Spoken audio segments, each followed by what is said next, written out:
Okay, there we go. It is May 16th, and we're off to the races here. So, anyway, I've got some really cool stuff to share with you guys today about the shift that SEMrush has been making over the last 6 months. It's just an incredible tool, and I'm going to cover all the different stuff that it's doing now. I've been using this tool for years. And of all the tools that I use, this is the one I would never give up. This is like the one I can do SEO audits and website analysis and stuff with this tool in a matter of minutes. I can know everything about any website. So it's a really cool tool. But they have really expanded their reach on what this thing offers. So I wanted to share that with you guys, but first I always want to open it up and see if there's anything that you're stuck on that I can help you with, or if you want to get right into it. So, all right. So, and you guys are always welcome to unmute anytime if you got a question and I'm in the middle of something. Don't worry about it. Don't worry about it. An interruption. It's not an interruption. I do these calls for you guys, so it's meant to be for your benefit. So if I can be of more benefit anyway, don't be afraid to just hop out and don't ever feel like you're interrupting me. It's not. So John, I have a question. Sure, go ahead, Terry. I'm new to this, and it's very exciting to see your smiling face. Well, thank you. I just went into your Act, after talking with you at Tim Gillette's thing, and then I moved over to Act, and it's all over my head. It's like, okay. It's like all up there. So the one question that's the burning question is, you and I discussed optimizing my About Me page, which I need to put on my website. Yes. So is there a place that I can just take a look at that and then go back into the Act program with that in mind? And oh yeah. So yes. Where would I go to do that? Well, one of the biggest things about any kind of content, and actually the tool I'm going to show you today could probably help you a lot with this. Oh, that's good. Because whenever you're creating content, whether it's your bio or anything, it doesn't really matter. Any content that you create should be geared toward your viewers. Like, you got to kind of forget about what's important to you, and you have to think about what's important to them. Because if you're not on the same page, then guess what's going to happen? They're going to turn the page and they're going to be onto somebody else's page. So whether you're doing this for a LinkedIn bio, one thing I tell people, like when you're creating a LinkedIn profile, it's kind of the same thing as your About Us page. And I can guarantee you what's important to the people on LinkedIn is what you can do for them. That's really all they care about. So any stories that you craft should be crafted in the way that it presents itself, as in you can do this for them. Or, you came across a problem that they have and you overcame it and you have that information to share. Okay. That kind of stuff is really, really important to them. And that really is throughout the entire ACT program. So there's not like a specific point in the ACT program where I could send you to, to say, hey, here's the thing about how to create an About Us page. But that's more what this call is for. So you could jump on here and I could address that like specifically for you. Oh, okay. Well, thanks. That's good. Those two points right there are very helpful. And then I'll just watch what you're going to do today. And if I have another question, I'll pop in. Yeah. Because the ACT program really, I know it looks like a lot, and I know you feel like it's over your head, but it's meant to be a foundation. It's meant for you to get a real understanding of all the key points behind a marketing campaign. So that way, when you start to create stuff, you're operating on an educated level. So it's about educating yourself and just coming up to speed on what really is important about that. And I can assure you that all the stuff in there, it all like builds on top of each other. And it really is worth like just setting some time aside and just going through the videos, even if you're not ready to do it, but it'll give you kind of a better understanding. of how things all kind of piece together and build on each other. And the real key point behind it is it's a system that starts and it finishes. And it's called ACT because it's ACT, and those are the steps. So the C is for creation. And it's like if you're doing creation before you've done the A, the analysis, you're guessing. It's like you're kind of guessing, who you're writing it for, who you're creating it for, and what they want, what their problems are, and all that. So the chances of you writing something perfect in the creation mode or creating a website or anything is pretty slim that you would actually get it right and really nail it. So that's why you do analysis and then creation. And then once you've done those two, you should have something that converts. And then and only then do you go to the traffic part. People that get into traffic, I see a lot of people, they want to jump in and they want to buy ads and they want to send people to their website and all that. But it's going to be really, really expensive because if you can't convert the traffic, it's going to be really expensive. That's all I can say. And you're not going to be happy, and you won't like anyone in the process. The guy that you're paying to run the ads, you're going to hate him. I don't see myself doing that before talking to you. That's the whole part that makes me go, no, I don't want to. So the A and the C, I think, will be very easy for me to go through, but the T will be like, oh no, John, I'm going to need more.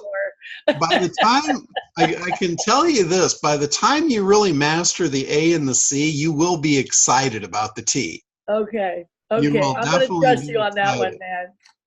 Because at that point, if you have content that actually converts, that's where it makes sense to go ahead and buy some traffic, because at that point it's like, you're going to put $1 in and you're going to get $1 plus some back. Mm-hmm. So it's like, if you could go to Las Vegas and you could consistently put $0.25 in and get 50 cents back, you'd probably be there all day and keep on plugging in the coins. I'd probably move. Yeah, exactly. So that's really what happens when you get a converting piece in place. You can actually drive traffic to it, and then it makes sense. But like I said, if you don't get the analysis and the creation, that's the AC part of ACT. If you don't get those in place first and you go to traffic, it's just going to be expensive. Yeah. And you're going to hate every part of the process. Well, I have a feeling I'll be coming back and asking you, because just right down to the definitions of some of the words, I'll be like, okay, John, what does that mean? Oh yeah, absolutely. Absolutely. That is what this call is for. You feel free to just ask anything in here. Thank you. I appreciate that. There's no bad questions.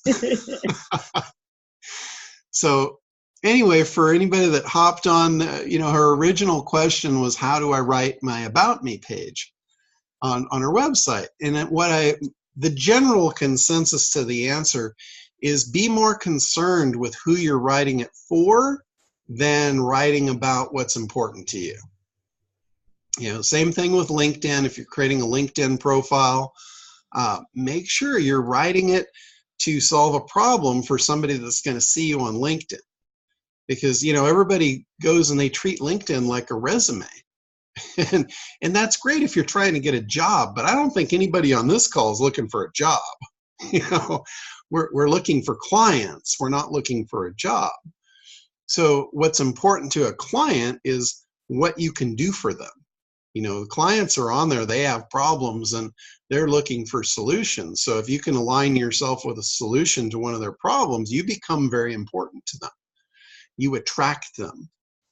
So that's the key component. And that's what the A part of analysis is all about. The A part of ACT, rather, the analysis. It's figuring out, who do you really want to work with? This is a really key thing. There's all kinds of people out there. And when we get started, we take a little bit of a desperate position where we will take anybody. That's a huge mistake. Okay? That's like the worst thing you could possibly do, because what will happen if you take on, let's say you take on a bunch of clients in the beginning just because you can, and they're not the right clients, what will happen is they will chew up so much of your time and you will make so little money, you will get caught in this rat race, almost like, going to a job. You basically created a job for you that you don't like. And you'll never get out of it because you'll keep attracting those same kind of clients in. And it will just put you in a stranglehold on your business. And in the freedom formula, like one of the first pieces in the ACT formula, I talk about the freedom formula and, the idea of getting rid of bad clients and what that can do for your business. It can free up an enormous amount of time without really costing you much money. In fact, you'll see how much it costs you to not do that. So it's a really cool exercise. And when you see the numbers, a lot of people are visual. When they see the numbers, they're like, oh my God, how can I do this? What am I doing to myself, and how can I stop this? And, Chris is like a perfect example. He's on the call today. He had a lot of clients that, he was really, really busy, but he wasn't making much money. And he just felt like he was in a chokehold. And when he started being more picky about who he took on, he's still really busy, but I think he's happier than he's ever been and probably making more money than he's made in a long time. Maybe he'll hop out here and, kind of back that up. There he is. We don't hear you. You unmuted, but we don't hear you. Oh, well, he must be having a microphone problem. But anyway. There we go. Hey, how's that? There you are. Now you're here. Fantastic. Hey, good morning, everybody. But, it really comes down to what John's saying briefly, is that John asked me two important questions. Who's your highest paying client, and why are you not pursuing them? And so in the business that I'm in, the current video production business, I just dropped the low paying clients. It was the 80-20 rule. I was doing 80% of the work for 20%.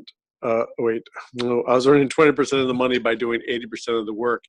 And so I literally let go of low paying clients. And now but we're always evolving. So I went to the higher paying clients, but now I'm busier as all get out. But I've reached the top of this tree, the higher fruit on this tree. And now I'm in the process of going to a better orchard and a different business where, again, it's what I'm trying to say. Once I get on that roll of who's my highest paying client, I'll get to the top of that in the business I'm doing. But then I say, well, wait a minute, is this all there is? And now I'm jumping into a new industry where they pay even more money. But I've got to watch that pitfall of, as I jump into a new industry, to not chase the smallest dollars. So anyway, I think it's a lifelong lesson.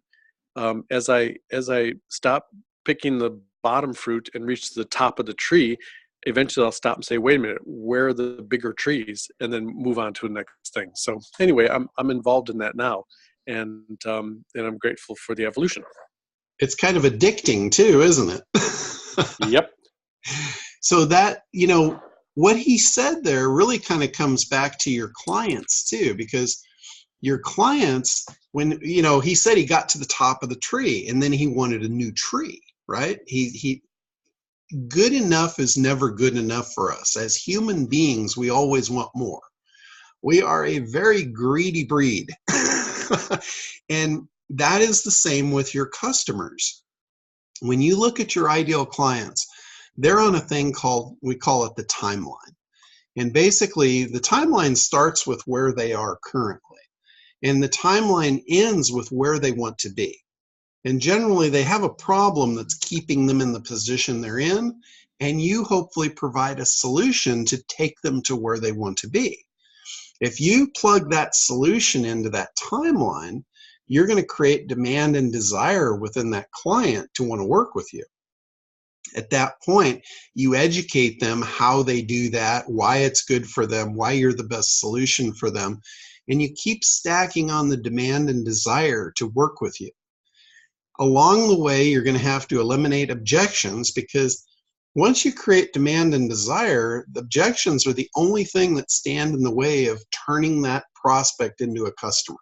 That's the only thing that's going to stop you from getting them. You know, because at the end of that, you're going to make an offer. And if there's any pre-existing objections, your offer probably won't convert. And I'm all about conversion. So when I make an offer, I want to make sure the objections are eliminated, especially in a marketing funnel, because when you have somebody in an automated sequence, you don't have the luxury of talking to them. You know, if you're talking to them and you make your offer and they say no, you can always have a second chance. You can say, what's holding you back? And then you can find out what the objection is and you can eliminate it and then make the offer again. That's how a really good salesperson works. In the online space, when we're creating a marketing funnel, we have to anticipate the objections before they come up, before we make the offer, so we can eliminate them prior to the offer. If you want a really high converting marketing system, you're going to have to do that. You're going to have to eliminate the objections. So identifying them is really important.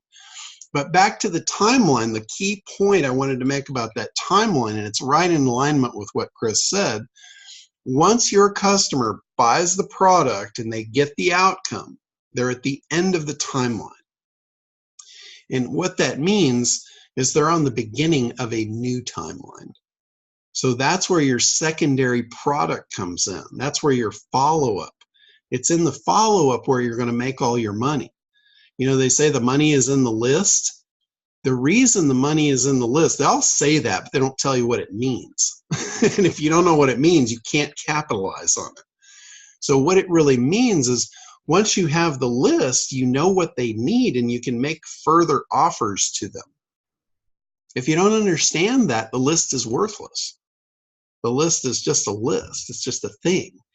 But what we want to do is we want to take that thing and we want to monetize it.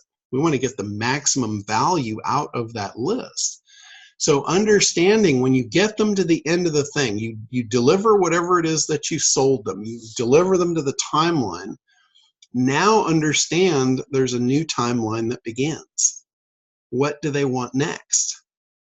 You know, like if you're selling a diet product and they lose the weight, what are they going to want next? They're going to want new clothes.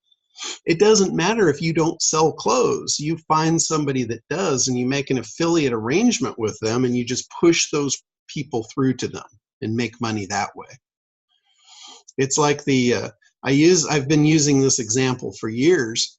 A woman came to me that sells maternity dresses, and there was so little profit in the maternity dress that I was like, I almost threw in the towel. I didn't know where to go with it.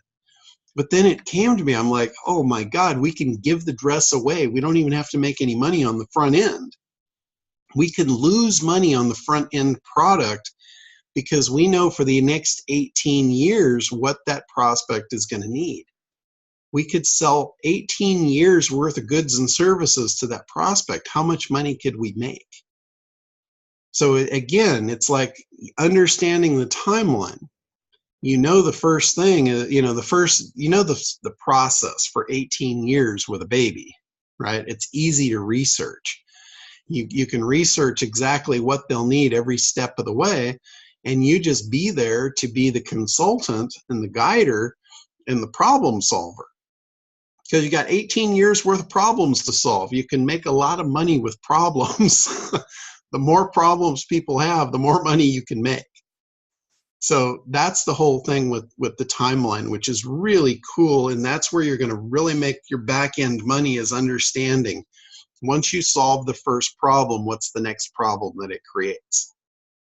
And you don't have to create all those products. You just have to understand the process, find the vendors that do, and create affiliate relationships with them. Like, for instance, I make way more money on my affiliate relationships than I do on my front-end product sales. I could give my products away for free. It doesn't matter. That's why, you guys will always see money is never an issue with me. Like if you want something and I've got it, I will just give it to you because I know it's going to create a timeline for you and I can make recommendations of things for the rest of your life to help you. So it's the same thing with the maternity dress. We could give it away up front. So it's pretty cool stuff. Anyway, did that bring up any new questions or anything anybody wants me to specifically address, at this point? All right. Otherwise, what I'm going to do now, I'm going to get into the tool I've been talking to you guys about, which is SEMrush. And I'm going to share the screen here with you. Okay, so I've been using this tool for years, and I use it for research, like to find keywords and find out what keywords my own site ranks for and all that, or a client site. Like if somebody comes into me and they want to know if I'll take them on as a client, the first thing I will want to do is I want to put their domain in here, and I want to see where they're at. I want to see if they already rank for stuff. I want to see how many incoming links are coming into them, all that stuff. I want to know what I'm up against before I say yes. But I've covered a lot of that in other trainings, but I want to cover some of the new stuff that they've done in here, which is really cool. I never noticed this until like the last week, and I was just flat blown away. They have an academy up here. And inside the academy, they do training on all these new tools they've added over here. And these things are absolutely phenomenal. I'm basically used to just using the dashboard here. This is all I've ever used before. I just plug in the domain and it spits out a report and it tells me everything I need to know about a site. But there's so much more that they've added in here, and it's just crazy the stuff that it does. And that's what I wanted to share with you guys today. Notice they've got content marketing toolkit. This is the part I want to cover today. Is content is really, really important. And when you're doing content, the most important thing about creating content is that you're creating content based on analysis. So this tool gives you an open window for that analysis. It can tell you a tremendous amount about your competitors, what all they're doing, all of that kind of stuff. So that's what I wanted to show you. When you change the toolkit here, there's also a social media toolkit that I'll cover as well. But in the content marketing toolkit, it changes the menu here. And they have topic research. So if you want to find out like what's hot within your industry, what people are interested in, this is like a topic explorer. And it will give you all kinds of information about any given topic. The best part is it's real data. It's like what's actually being created, what's being engaged with, what's being searched for. There's been, other tools in the past that give you this kind of information. I didn't realize it was inside SEMrush as well. Then they've got an SEO writing assistant, and basically between this and the SEO content template, the template is like when you add stuff in it, it actually scores in real time. Like it'll tell you how good your title is. It'll tell you how good your content is, and it'll tell you what to tweak to make it better. Like if it needs to be longer, if it needs to have particular keywords in it, because it's analyzing all this data on the fly, and it's giving you, like related keywords that should show up in your article. And it's also basing this on your competition. It's looking at your competition, how well that content's engaged with. I mean, it's really a powerful tool. And I know me talking about it here it's not really giving you, the meat and potatoes. I'll get into that in a minute. But what I wanted to show you is in this academy here, if you scroll down, they cover it right here, the SEMrush Content Marketing Toolkit course. And if you just go to this, it's a free thing. And basically they cover all of this in video. They walk you through it. I would really suggest anybody that's got this tool to go ahead and go through these videos. These videos are just, you know, they're really in depth. It's good training. I was actually going to create the training and put it into our members area, and I'm like, they've already done it. I'm not going to do it any better than they did it right from in-house. So it's, you know, it's right there in their academy. So I'll go through and I'll just kind of briefly show you over here. I took the topic research and I basically just put SEO in. I put SEO in as my keyword and I ran a search. And what it does, it gives you all these little cards. They call them cards. So related to SEO, this is basically all the topics. It went out and it did a massive research on SEO. Just you give it a seed keyword, any keyword you want, and it'll tell you everything related to that. And these are the topics that are actually being engaged with out on the internet, like machine learning. Like, who would have known? That's important. That's an important topic to SEO. The Google Keyword Planner.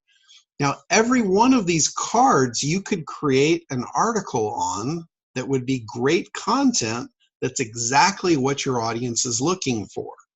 Now, how valuable would that be for your market to know what the topics are that are important? Really, really cool stuff here. And you can take this and you can export it right into an Excel spreadsheet, which is really awesome. Like if you're doing client work, you could go to your client and you could say, hey, I could generate a competitive analysis for you to tell you what the most important content would be based on your market. How valuable would that report be? Pretty easy for you to generate it. It's one click here. You drop the keyword in one click and you've got the report. You could charge hundreds of thousands of dollars for that type of data. Really cool stuff. But it goes on and on and on like bounce rate. I know this is a hot topic because that's been identified as one of the big factors for search engine optimization. That's a really important thing to understand it. 301 redirects. It's like this stuff is golden. This is like, I could have spent 6 months researching and determining all this, but this thing gave it to me in about 30 seconds, everything. It's like, this is a year's worth of content here.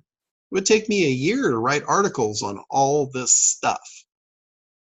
So, you know, if you have a blog and you want to blog stuff that is absolutely valuable, you know, if you're in the mode, if people are telling you need to blog every day and you're just blogging off the top of your head, why wouldn't you blog off of the top of this head? You know, that would be impactful for you. Another cool thing, I'll go back up to the top here. Notice these other tabs here. This one here is a mind map, and it shows you if you're a graphical person, here's your seed keyword, and then there's all the topics. That's the topic ring. Now, get this. If you want headlines for all the topics, they're sitting right over here. How cool is that? You don't even have to figure out the headlines. It does it for you. I mean, that's pretty phenomenal, guys. I don't know how hard you've worked in the past, but I've worked pretty darn hard in the past coming up with this stuff. And to have it just handed to you on a silver platter, that's crazy. Here's another cool thing. If you really want to tap into your market, here's the questions. Here's the questions that your market is asking about that seed keyword. This stuff is absolute gold. You can even sort them into the all or the what. You could have all the what. These are all the what questions. Here's all the how questions. Here's all the which questions. Here's all the is questions. That's pretty cool. And then you've got related searches. So if you wanted to search another keyword and get down to the nitty-gritty of a specific topic, you can do the same thing. Talk about digging your heels in. We picked SEO. We could take any one of these. Like we could take page load and we could load this whole data again on what's important about page load.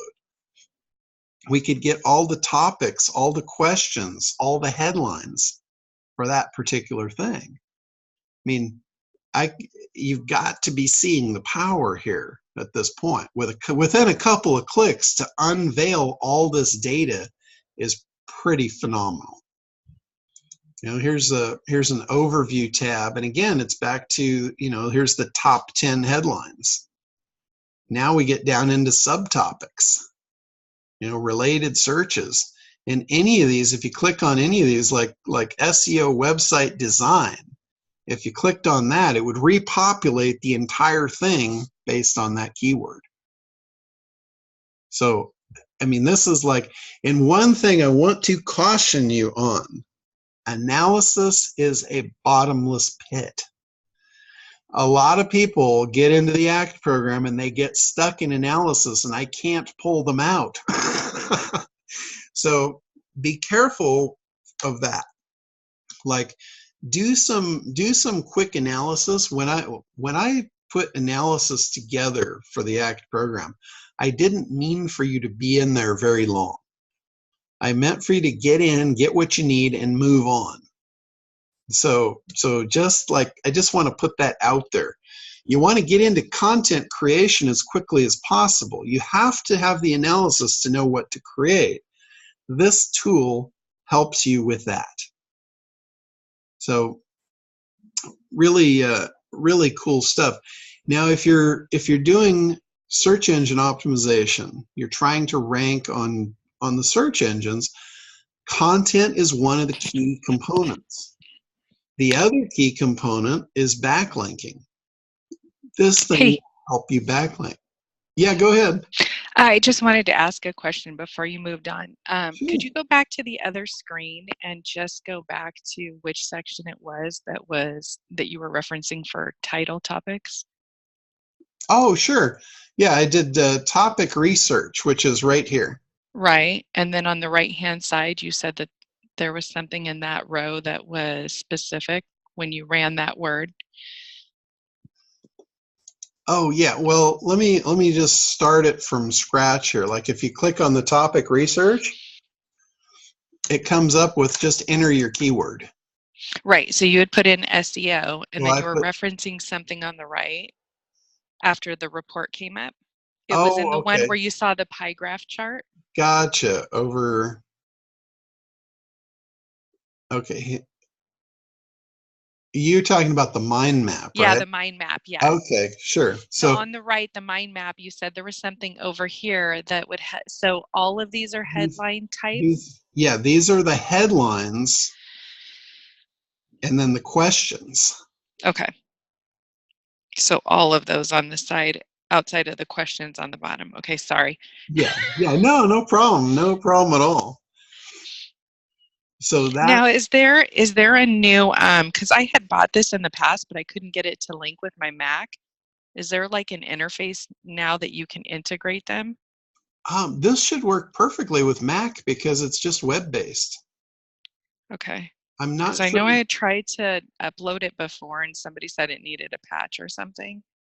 So I'm wondering if I upload it again, if it's going to work. That was probably a different tool. This is an online tool. So this is all cloud-based. So you shouldn't have any problem at all with Mac on this. Okay. Thank you. So, yeah, absolutely. And I have, for any of you guys that want to get in on this tool, you probably don't need it long term. You can get in here, use it for a month or two, get all your data out of it, and then cancel it because it's $99 a month. A lot of people think that's really expensive, but I got to tell you, to get the data that this is giving you for 99 bucks, you couldn't pay an outsourcer to do this kind of research and get this kind of clarity into your market for anywhere close to that price. It's really, for what it's giving you, this is really inexpensive. And I've got an affiliate link for this. It's internetdominators.com SEMrush. You know, if you guys want to get it, use my affiliate link. That would be awesome. I was talking about linking too. Once you create content is a big component of getting search engines to like you. The other thing is people linking to that content. So under the brand monitoring tab, you can go under this brand monitoring tab here, and same thing here. You can put a keyword or you can put a domain, and basically it will give you all the information about where link sources are coming from. So if you want to do like some undercover detective work on a competitor of yours and find out where their links are coming from, this is where you would do that. And if you don't even know who the competitor is, you can just put the keyword in. Like I'll just use SEO again here. And under this one, it takes a while because what this is going to do, it's going to go out and it's going to create a campaign to run and collect this data. And let's see, I need to put the domain in here. So I'll just put mine.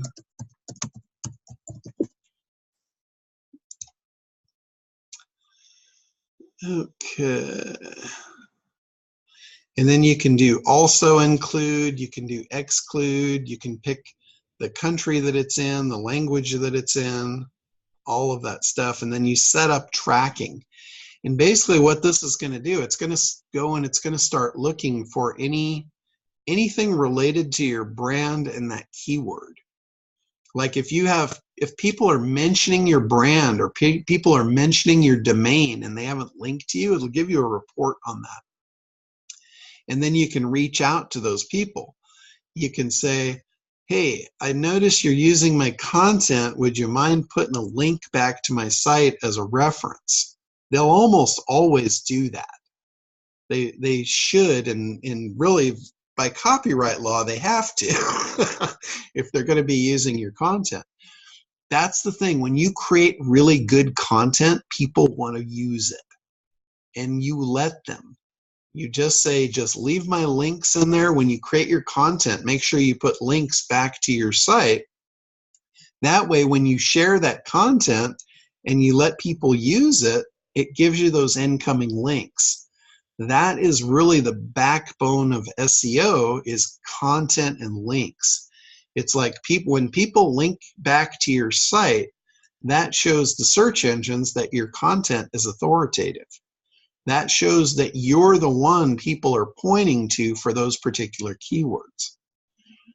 So that's like the base backbone of search engine optimization. At its core, it's about content and it's about linking, and it's also about engagement. Now Google is using artificial intelligence to see how people are engaging with your content. That's where this tool comes in really, really handy, because if you start creating content here on what's important to your users, they're going to engage with it. This is like telling you what they want to engage with. It doesn't get any better than this. You know, if you are trying to create a site that search engines will send free traffic to, this is how you do it. You create content that users like, and that's what they want to do. They want to send their traffic to content that the users will like. So there's no better way to do that than getting real data right out of the horse's mouth here. And again, questions, if you create content based on questions, Google will probably value that higher than if it wasn't based on questions. Yeah, Dina, did you have a question? I do. On the feedback for the site, if you have it disabled for comments, is that going to hurt you gravely? Because a lot of bots will leave, obviously, like spam and stuff, even with the filters on. So does it, as long as they're reading and staying on and not bouncing from the site, will disabling comments affect the way that Google's rating that for engagement? No, it should not. Okay. That shouldn't. The thing about comments, you're right. When you have comments open and available on your site, on your blogs and stuff, you'll get a lot of robots that are just trying to spam you. Right. It's a pain in the butt. You've got to put captchas on there, and sometimes you got to make people log in before they can comment and all that. The good thing about comments gives you a couple of good things. It gives you a lot of evil because of people that will try and abuse it. But the two good things that it gives you is it gives you social proof. Like if you're trying to become an authority and somebody goes on and they see your article and then they see 50 people commenting, interacting with you, they're like, wow, this person they really know their stuff. If you're talking about, a product or something and people are giving you positive things because they've used the product, that's social proof. That can be a really good element, especially with the younger generation. The younger generation is all about social proof. They don't believe anything. You talk about the millennials, they just flat don't believe you. I mean, it's true. Even all of my nieces and nephews, I tell them something, and the little bastards pull their phone up and see if I'm lying. I'm like, really? Do you find that the younger generation, though, instead of being website-based, they're more social media-based? That they go there for their information versus a website? Yes, they want to go anywhere where they can prove something is real. So if they're going to social media and they can see comments and stuff, they love reviews, so you should be really good with the youngsters. That's the stuff they absolutely love, like Reddit. If you're engaging that market, you should really consider Reddit as a source of your clients. Instagram, all this social media stuff. These are great platforms for the younger generation to provide social proof to them that what you're saying is real. And if you want to know what's important to them, use this thing to figure out, hey, what are the questions they're asking? And if you can answer those questions and get people engaging in comments, proving that you're right, that's like the keys to the kingdom right there. Now you've got to, you've got to fight the spam on the comments, but it might be worthwhile. Does this actually pull information from social as well, or is it only pulling from website based? Like when it's mining this information to put together these reports, is it's only website based, or is it all the internet? Well, it's the entire internet, but you got to realize social media is a big part of the internet now. Right. So like if these people are asking questions and, in social media sites and content is being created in there, it's finding all of that. Oh, that's awesome. Yeah. It's scanning the entire internet for what content's being created, what questions are being asked, what headlines are being engaged with. So that's the cool thing about these headlines. These are the top headlines that people are actually engaging with. This is what they're clicking on. And this is at the time that the report's generated. So it Correct. could shift. You run it a week from then. The topics could be, the trending topic can be changing. I mean, hour to hour on Twitter, it changes, and Instagram, Absolutely. So that's another good point. If you were doing this kind of research on Twitter, it could change like by the second. Right. Like every time you click, you could get a new thing, which would drive you nuts. Right. The nice thing about this is that it's buffered that. It's kind of giving you a more solid overview of what's real, what the reality is, because it's looking at everything. It's kind of gauging this across the entire internet. It's a good snapshot of everything. Yeah. All in one centralized location, which is great. Mm-hmm. Yeah, exactly. I mean, this is a really cool thing. For any of you guys that are using SitePop, I'm training people in SitePop how we're using it for our commercial customers, which is running their site in SEMrush and seeing what keywords they rank on the second page for, we plug those keywords in and it pushes them up like within a week. It's crazy how fast it works when you get keywords that are on traction on the second page. Because one of the things, I'm just creating a video I'll share with you guys probably in the next couple of days. I'm almost done with it. But I'm creating a video about the problem people have right now with SEO when they create good content and they create good links and they still don't rank. It's like the third piece to the puzzle they're missing, which is the social signals. You know, it's like the signals from real users interacting with their content, and that's what our new tool solves. It actually gives you those social signals to send to Google that fills the gap. And if you're stuck on page 2, this thing is working like crazy. We've identified the top 5 signals, and we've incorporated them all into this tool. So we're sending all of these signals through to Google, and now your good content and your good links, now they actually trust it, and they'll put you up on the first page. And at that point, real people start interacting with your content, and it just snowballs. It snowballs in your favor, which is really cool. So it's just great stuff. There's another thing in here. Let's go back to all tools here. Okay. So there's another thing in here under keyword analytics. They have a thing called the keyword magic tool. This is, if you're doing keyword research, this keyword magic tool it really is magic. You just put a keyword in here and it will give you all kinds of data on the keyword. Like let's put, I'll just use SEO again here just so we can keep the example the same. Now inside here, it's run the keyword search on here. So you've got all the keywords, all the different keywords related, and then you've got search volume. This tells you how many people a month are searching for that particular term. It also tells you how much the advertisers are paying per click for each of these terms.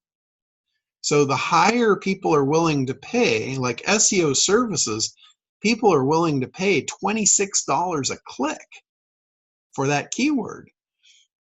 That right there tells me that is a commercially viable keyword. If people are willing to pay $26 a click, that means that keyword is converting to dollars, or there's no way in hell they would be paying that much. So the higher people are willing to pay, the more that is it's an indicator that that is a money keyword. So what I would do, I would take one of those money keywords like SEO services, I would go back to the other tool and I would put that in as a seed keyword. And I would see all the stuff related to that. And I would start creating content about SEO services. So you see how one can feed into the other. Keyword research, it's all about what's important to your user. Keyword research used to be about just this piece. People would look and they would see, you know, what the highest volume keywords were to go after, and they would go after them.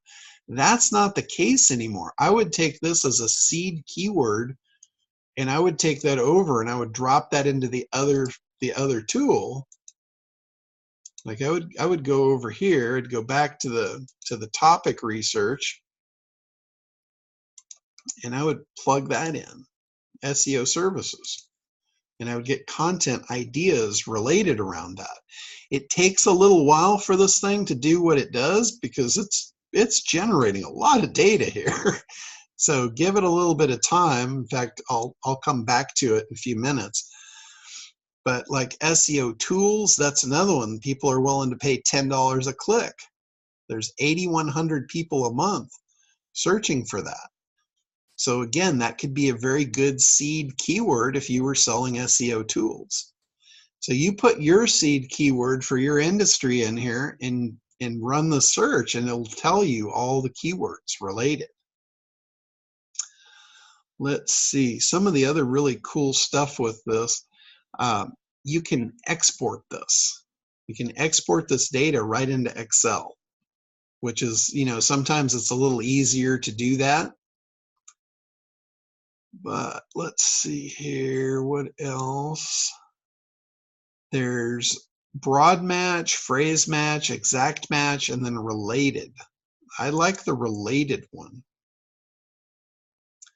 Because when you run the related search, it'll tell you searches that are related to SEO. Sometimes they don't even have SEO in them, like search engine optimization requires. That's interesting. No one is paying for that. If people are looking for search engine optimization requires, and you're selling a training course on that, you could go over and you could steal that traffic because you can buy it for next to nothing. There's not a lot of people looking for it. You got 40 people a month, but you could get them for 10 cents a click. So that combined with, 1,000 more of those, and you could have almost of the lowest cost traffic source you're ever going to find. So pretty cool data here. So that's the keyword magic tool. Okay, so this thing did its thing. It's SEO services. Let's go to the cards. So under SEO services, content marketing, online marketing, SEO company. Some of these will be, relevant. Some of them won't. SEO strategy, that would be good. Professional SEO services. Okay. SEO pricing, and it gives you the volume here too. Like it'll show you how many people there's 1,600 people a month looking for SEO strategy. So if you were offering a course on SEO strategy or conversion, that would be a perfect match. SEO techniques, same thing, 880 people. If you do the show more, this gives you the headlines for that specific thing. And the questions. What is the best SEO strategy for a courier service company? That's pretty specific. So if you're targeting, that might also tell you there's a number of people that are engaging that are in the courier service business. So that might be a little micro niche market that you might want to attack. Create some content that's relevant for the courier service market and then market SEO services to them. This is just an absolute goldmine of data. So there's no reason in the world that anyone at the end of today should say, I don't have any ideas. I don't know what to go for. I don't know where to turn. This uncovers all of that for you. So anyway, it's a pretty awesome tool. That's saying the least. All right, so I'm going to go ahead and stop the share here because I think I'm going to cook you with any more information on that particular thing. But do you guys have, and this could be questions about anything. It doesn't have to be related to what we were talking about already. Basically anything or the stuff that we just covered. Another thing I did not hit on there was another tab called Content Audit. And what that would do is that would give you an audit of your current content to tell you what people are engaging with. And if you have content that they're not engaging with, what you can do is you don't have to write new content. You just update what you have. Like maybe change the title. Maybe the title's why they're not engaging with it. They don't care about that particular title. So again, really cool stuff. And the fact that it'll show you where to get links too. That's a crazy bundle. John, you were just talking about SEMrush, and you're starting to talk about link building within an application. Uh-huh. Was there something that you were going to show us there, or it's a? Yeah, it was under the brand tab. It was. Let me see. Let me take a look here. Let's see if I can find where that was.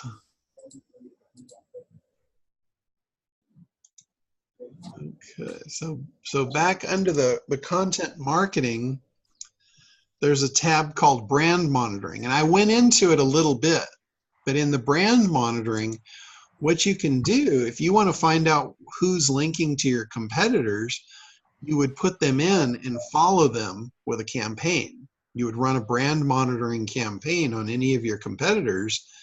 Basically what it's going to do, it's going to give you a report of all the places out on the internet that are mentioning their brand. And it'll also give you, in the same report, it'll tell you if they're linking, what content's linked and what the engagement is on it. So if you ran a thing on your competitor and you saw, hey, there's 5 articles here, they're getting massive engagement from, these particular websites, you could research the content, figure out what else is important, and go to those webmasters and offer that content to them. That's a really great strategy for link building. Link building today is not like what it was years ago, where it was about how many links you could get. Today, it's about how many links you can get that are engaged with.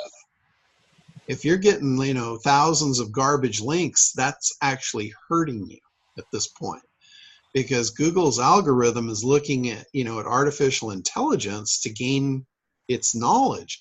And if it sees like thousands of links go into your site that no one is following, nobody's clicking on them, that's not in your favor. That's showing Google, hey, you got a bunch of spam links that nobody cares about. You're not popular. If you had, a smaller amount of links that was actually sending traffic and engaging users, that sends them the signal that, hey, this content is worthy. We should be putting it up in our index. That's a real key indicator. So that's So when you're creating content, you're going to be putting it on your site, but also trying to have other people link back to it. Mm-hmm. Yeah. What you're really trying to do too is you're trying to find out who is willing to link. Like what sites are linking to your competitors. That gives you a pretty good idea that they want content. The other thing is if you run a campaign on your own website, it will show you anybody that's putting your content on their site, and it'll give you the mentions and the links. Like if you got people that are using your content, they're mentioning you, but they're not linking to you, all you have to do is just reach out to them and say, hey, would you mind, making that link live so people could come over? And they'll do that. It's, it's a no-brainer ask for you because it's your content. They should link back to you. So, both those things, running it on your competitors and yourself to figure out link opportunities is golden. John, are you able to see advertisers on that too? So if the advertiser's linking to them so you can pitch them later?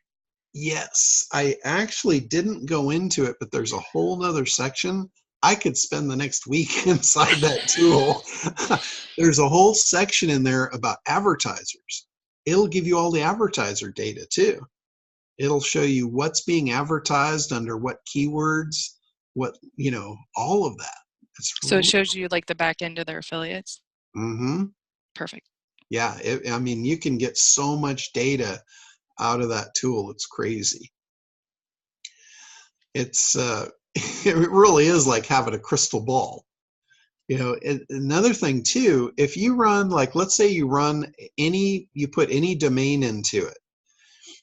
I didn't do that for you, but when you put a domain in there, and this is where I use it all the time, if I'm doing an analysis of somebody's website, I can actually tell them who their competitors are. And in a lot of times, they don't even know who they are. They'll know who their competitors are in the real world, but they don't know who their competitors are online. And with SEMrush, it'll tell you, here's all the data from your site. Here's the ads that you run. Here's the pay-per-click program. Here's the keywords that rank for your site. But then right below that, it will show you that same data for your competitors. And if you click on the competitor and then you run them, it will show you everything. It will show you all their ads.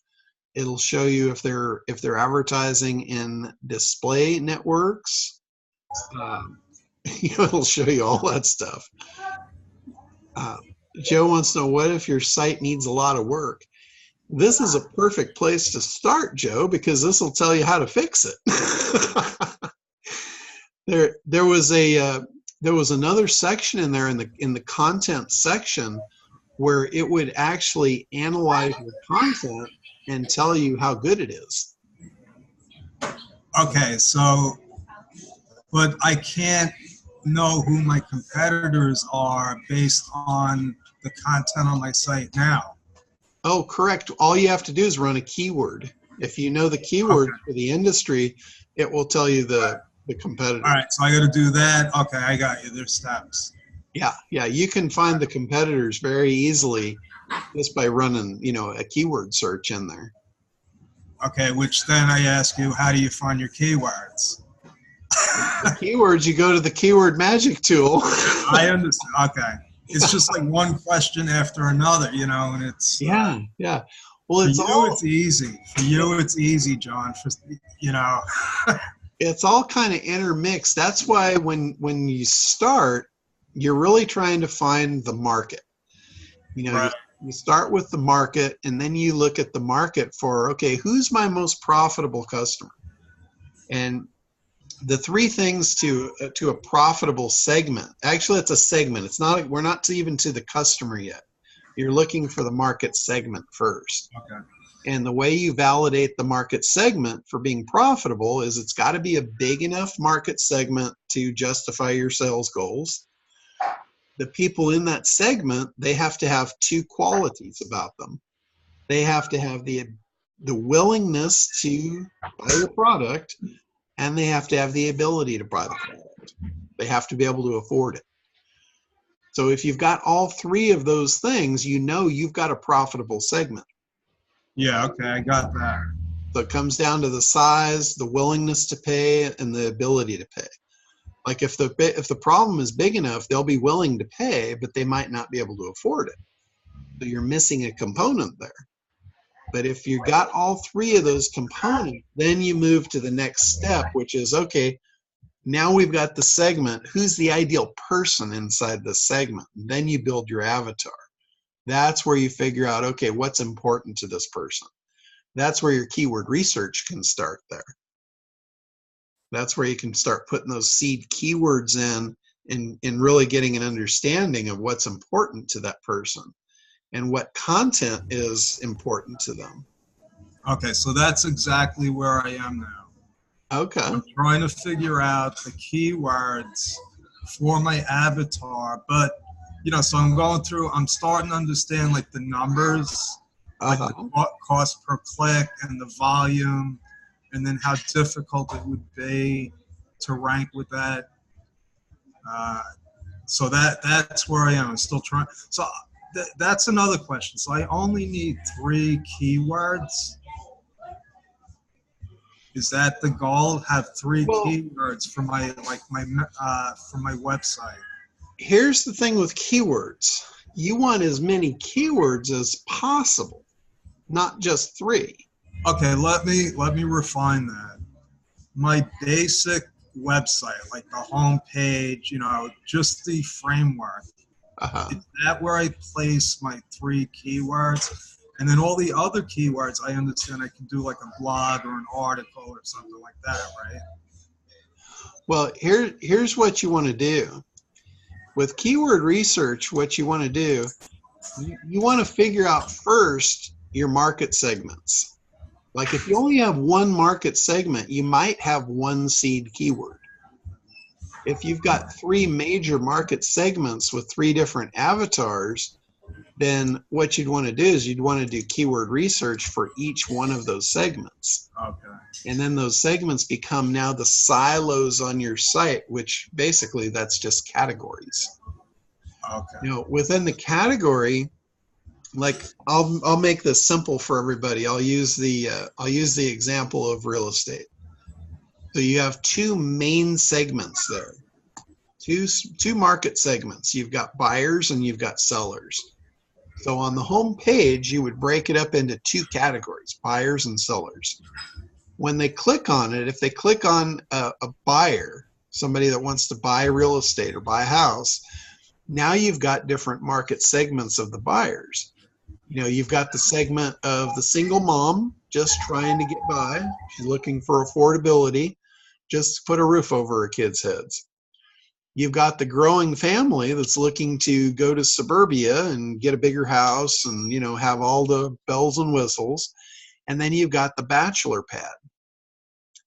So you have three segments now inside that one segment.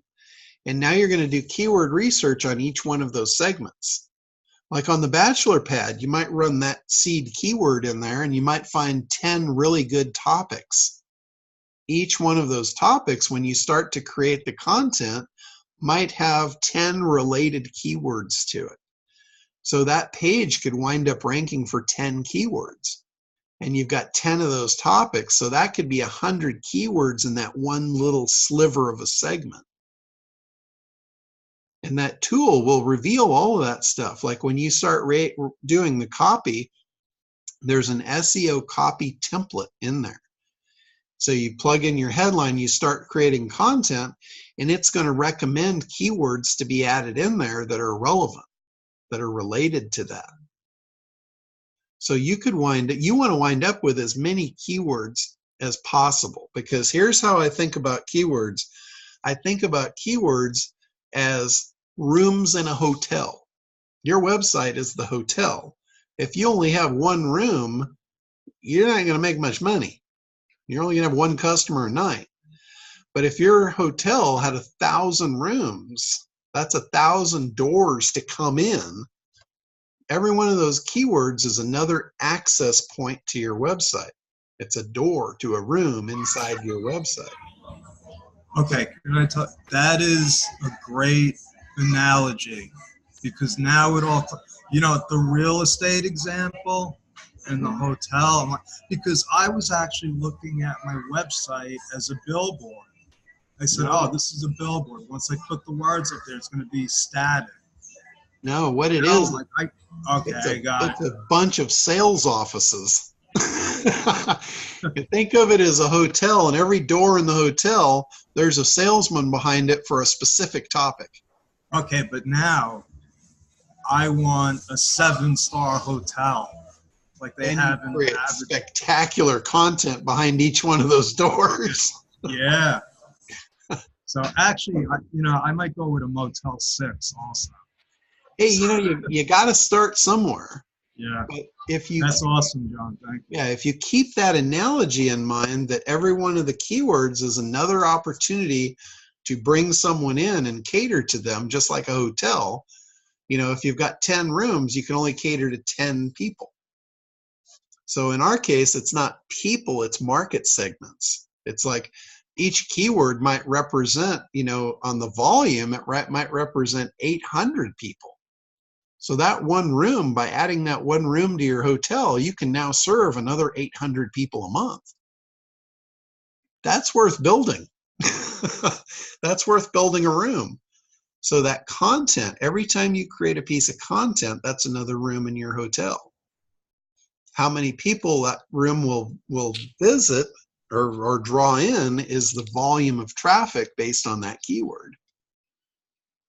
So that's a really good way to look at this. I've never really looked at it that way. I've used the example before of the hotel, but not how many people each room could draw.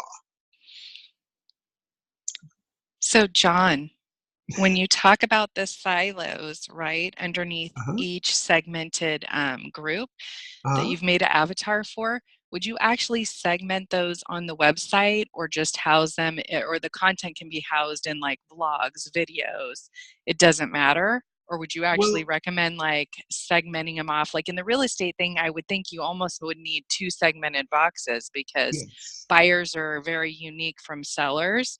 Yes, you want to do that. You want to silos. Think of silos as categories.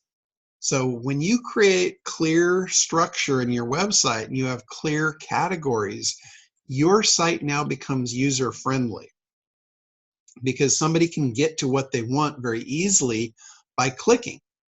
So that's why I said on the real estate example, on the home page should only have buyer and seller. You have to click one.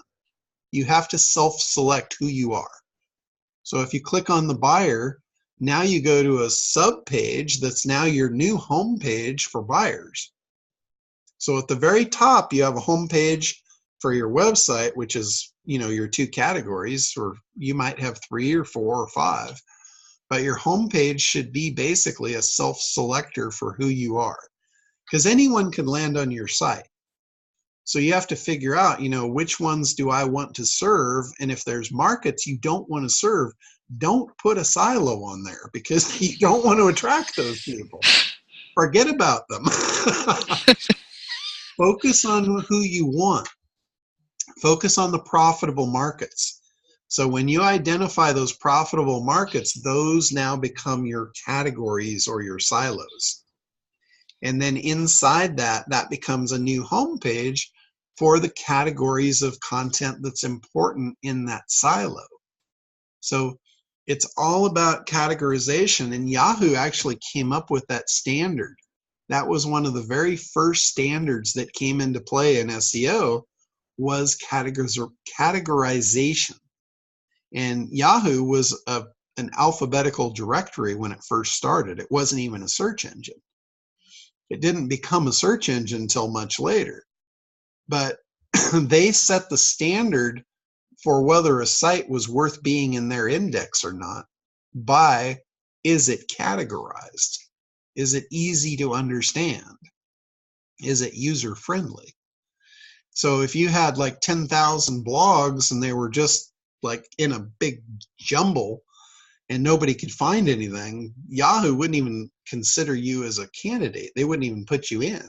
They wouldn't even list you. So that's why, even today, that standard is still set in place. It's the right thing to do. I always say, anything related to SEO needs to be focused on the right thing for a business owner to do. So as a business owner, you want to make things easy for your visitors. That's why when you go into a department store, everything's categorized. When you walk through the door, you see a big sign over here, electronics. You see a big sign over here, food. It's all categorized. So think about, everything that's done in the real world, you want to replicate that online. So categorizing things makes things easy for your customers. It always has, and it always will.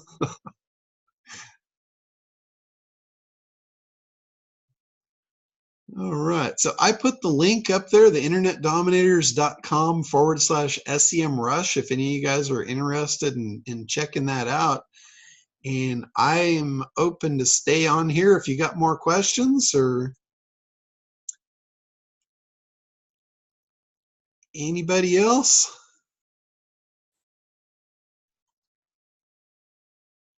All right. Yeah, I got a quick question for you. Yeah, go ahead, Russ. So on your site pop utility, can you change the code for each project? Yes, you can. Once the project is created, you can go in and edit, and you can change the project code in the edit window. Okay, so you go to, right now I'm on the dashboard. So okay, go to projects, and then click on the project you want to edit. Projects, okay, edit. Okay, so you just change it right in there. And then do you have to restart it on that computer or no? Yes, when you change the project code, you have to log out and then log back in with that project code. Okay, all right, perfect, because I'd like to name them so I know kind of what they are, where they're at right now. They're just codes which don't mean anything to me. Okay, yeah, just make sure they're unique. Actually, I think if it's not unique, I think it'll tell you. Yeah. Okay. All right. Great. Thanks, buddy. No problem. All right, guys, we're going to go ahead and wrap up here for today, and we'll be back on normal time next week. Have a great week, and we will talk to you soon. I'll have some good stuff for you next week, too. So look forward to that. See you later, everybody.